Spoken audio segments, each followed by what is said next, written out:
Hi and welcome to Prep Life Global. It is a platform which gives you idea as to what IELTS exam is and the detailed videos on reading, listening, writing and speaking. Specifically, I deal with the videos related to your main exam. So again, I'm here for the review of 11th February evening slot. So let's discuss it. If we talk about listening, it was easy. Reading is coming as usual, moderate or tough. When we talk about writing task 1, it was easy. It was a table which is in front of your screen. Table पे ये ध्यान रखना है कि year नहीं है तो ज़्यादातर हमें कोशिश करनी चाहिए कि ये प्रेजेंट टेंस में ही जाए, बिकॉज एक्सपेंसेस पर वीक पूछे जा रहे हैं.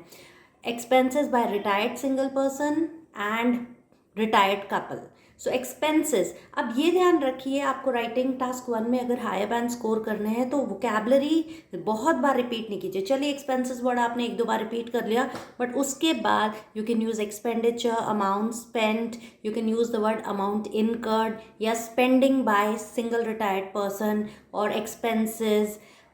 आउटले भी एक वर्ड है जो आप एक्सपेंसेस के लिए यूज़ कर सकते हैं. सो ये वोकैबलरी आपको यूज़ करनी चाहिए. एक और ट्रिक जो टास्क 1 में आपको हायर बैंड दिलाती है वो है कि वेयर इज वाइल का यूज़ करो, हाउएवर के यूज़ करिए. उसके बाद कंपैरिजन के sentences, as compare to, than, in comparison to, although का यूज़, इससे आपका सेंटेंस स्ट्रक्चर काफ़ी बेटर हो जाता है. अब बात करते हैं टास्क 2 की. टास्क 2 का जो टॉपिक है अगेन वो हमारे सराउंडिंग से रिलेटेड, हमारे एनवायरनमेंट से रिलेटेड था.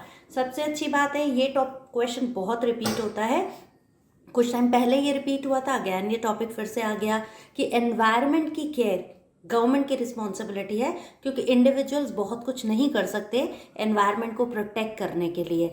अगर मैं सबसे पहले इसको सुनती हूँ तो गवर्नमेंट की तो रिस्पॉन्सिबिलिटी है, लेकिन अगर इंडिविजुअल्स गवर्नमेंट के साथ कोऑपरेट नहीं करते हैं तो एनवायरनमेंट को बचाया नहीं जा सकता, बिकॉज एनवायरनमेंट पोल्यूशन में हम भी काफ़ी ज़्यादा रिस्पॉन्सिबल हैं. ओके, सो अब बात करते हैं कि क्यों. पहले बात करते हैं गवर्नमेंट क्यों रिस्पॉन्सिबल. कुछ लोग क्यों कहते हैं कि government plays a vital role. देखिए, रूल्स जो हैं, रेगुलेशंस जो हैं वो गवर्नमेंट ही बना सकते हैं. फॉर एग्जांपल, आपको पता है इंडस्ट्रीज़ बहुत ज़्यादा पोल्यूशन क्रिएट करती है, तो अब इंडस्ट्रीज़ को कंट्रोल करने का काम आप और मैं नहीं कर सकते, वो गवर्नमेंट ही कर सकती है, वो अथॉरिटीज़ ही कर सकती है.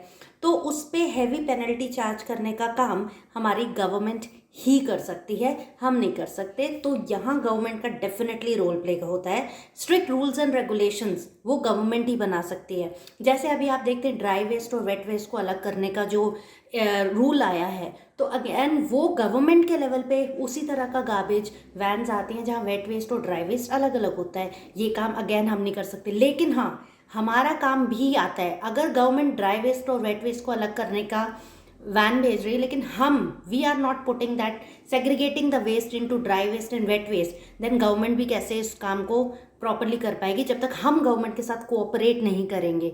सो अगेन इंडिविजुअल्स की बात करें तो individuals are also equally responsible to save the environment. Government rules बनाए, हम उसे फॉलो करें. फॉर एग्जाम्पल, अगर आप पॉलीथीन की बात करें, पॉलीथीन बैग्स, गवर्नमेंट कहाँ, इंडिया जैसी कंट्री जहाँ पॉपुलेशन इतनी ज़्यादा है वहाँ गवर्नमेंट हर जगह नहीं जा सकती, वहाँ गवर्नमेंट ऑफिशियल्स फाइन चार्ज करने के लिए हर जगह नहीं पहुँच सकते.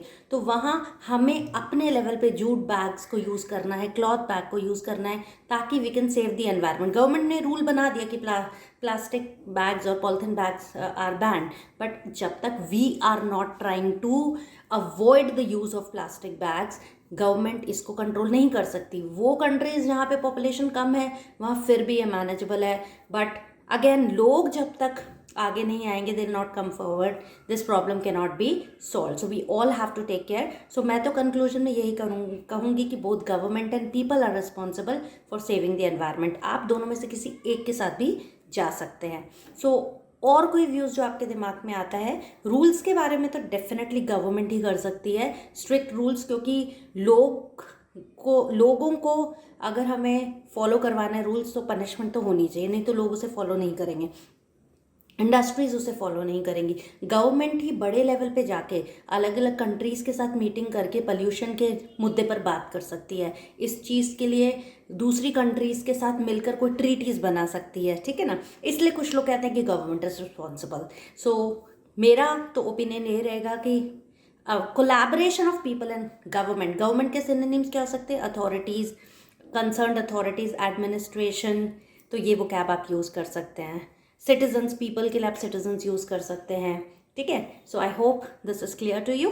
Keep on working, keep on trying. और एक बात ध्यान रखिए, टास्क 2 में हमेशा क्वेश्चंस पुराने एग्जाम्स के रिपीट होते, ये भी बहुत बार रिपीट हो चुका है question. So I would request, आज आपका आइल्स का पहला दिन है या आपका आइल्स का 1 वीक बचा है एग्ज़ाम में, और या आप एग्ज़ाम दे चुके तो then it is very good, but जिन्होंने नहीं दिया है, do keep on reading daily 5 questions from previous exams.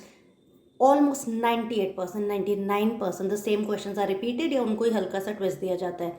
So start working and all the best, have a nice day.